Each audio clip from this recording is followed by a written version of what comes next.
Teori komunikasi krisis situasional adalah teori praktis yang mengidentifikasi alasan pemangku kepentingan bereaksi terhadap organisasi selama krisis dan juga bagaimana organisasi harus menanggapi pasca krisis untuk membangun kembali reputasinya.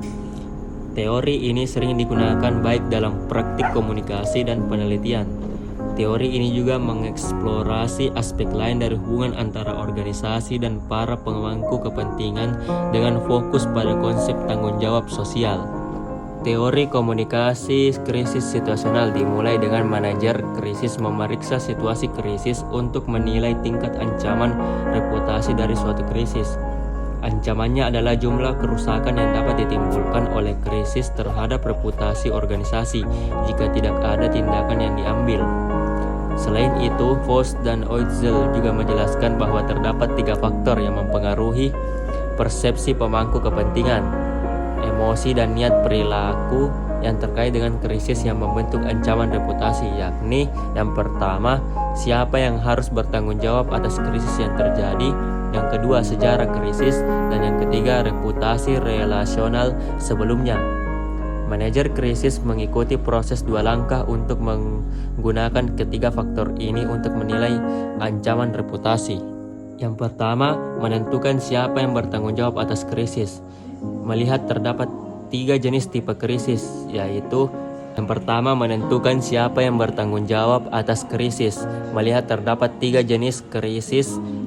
Yang pertama, level rendah atau lemah, yaitu kecelakaan dengan atribusi tentang penanggung jawab, krisis pada level minimum atau rendah. Yang kedua, kesengajaan dengan atribusi tentang penanggung jawab krisis pada level yang sangat tinggi.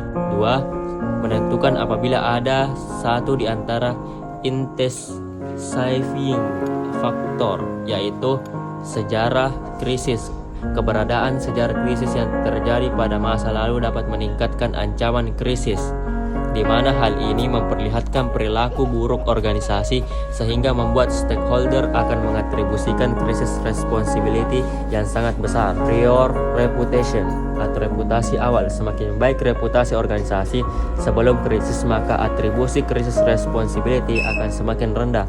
Begitupun sebalik. Elemen terakhir dari komunikasi krisis situasional adalah strategi respon untuk organisasi seperti yang diungkapkan oleh Littlejohn bahwa strategi komunikasi krisis meliputi 3 strategi primer dan 1 strategi sekunder, yaitu Denny, Dismiss, dan Rebuild. Denny strategi atau suatu kegiatan pembuktian organisasi tentang ketidakbertanggungjawaban atas krisis yang terjadi atau menyalahkan pihak lainnya.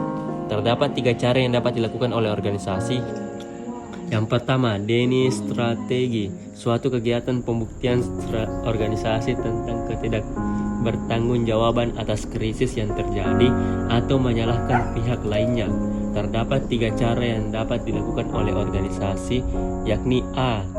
Denial atau manajer krisis mengklaim bahwa tidak terjadi krisis. Yang kedua, Attack the accuser. Manajer krisis menyerang orang atau grup yang menyatakan bahwa organisasi sedang terjadi krisis. 3. Scapegoat atau manajer krisis menyalahkan pihak luar atau grup. Yang kedua, diminish strategi, yaitu berusaha meminimalisir tanggung jawab krisis organisasi atau mengurangi pemahaman terjadinya krisis yang serius. Terdapat 3 cara pada strategi ini, yaitu yang nomor 1, excuse. Manajer krisis meminimalisir tanggung jawab krisis organisasi terhadap krisis dengan menyangkal adanya niat kejahatan atau tindakan kekerasan atau ketidakmampuan dalam mengelola kejadian yang mengakibatkan krisis. Yang kedua, deniabilization. Manajer krisis meminimalisir tanggung jawab dengan mengklaim ketidakmampuan mengontrol kejadian disebabkan oleh faktor atau tanggung jawab pihak lain. Yang ketiga, justification. Manajer krisis meminimalisir pemahaman kerusakan yang ditimbulkan oleh krisis. Yang ketiga, rebuild strategi adalah strategi yang sangat akomodatif dan berusaha meningkatkan persepsi mengenai organisasi melalui kompensasi atau permintaan maaf. Yang keempat, reinforcing strategi. digunakan dengan cara menambahkan informasi yang positif mengenai organisasi dengan berterima kasih dan memuji para stakeholder atas upaya yang dilakukan dan mengingatkan stakeholder mengenai kebaikan yang telah dilakukan organisasi pada masa sebelum krisis. Adapun contoh pada kasus PT Garuda ketika dipublikasikan oleh seorang YouTuber, PT Garuda Indonesia menegurnya, lalu terjadilah kesalahpahaman antara publik dengan PT Garuda. Adapun langkah yang diambil oleh PT Garuda yaitu pada kasus ini krisis yang karena persepsi publik, karena ketidakmampuan mengelola krisis pertama melalui komunikasi publik yang baik, maskapai Garuda Indonesia mendapatkan persepsi yang negatif dari publik. Garuda Indonesia telah melakukan hal yang bertentangan dengan keinginan publik. Garuda Indonesia dinilai publik terkesan anti kritik karena keputusan larangan mengambil foto dalam kabin pesawat dan melaporkan 2 pelanggaran ke polisi. Akibatnya, citra dan reputasi perusahaan menjadi buruk. Adapun solusi yang ditawarkan yaitu dilakukan dengan cara merespon hal tersebut dengan penuh kebijaksanaan. Semestinya Garuda sejak awal memberi informasi tentang tidak adanya penggunaan HP atau kamera dalam pesawat sebelum pesawat lepas landas.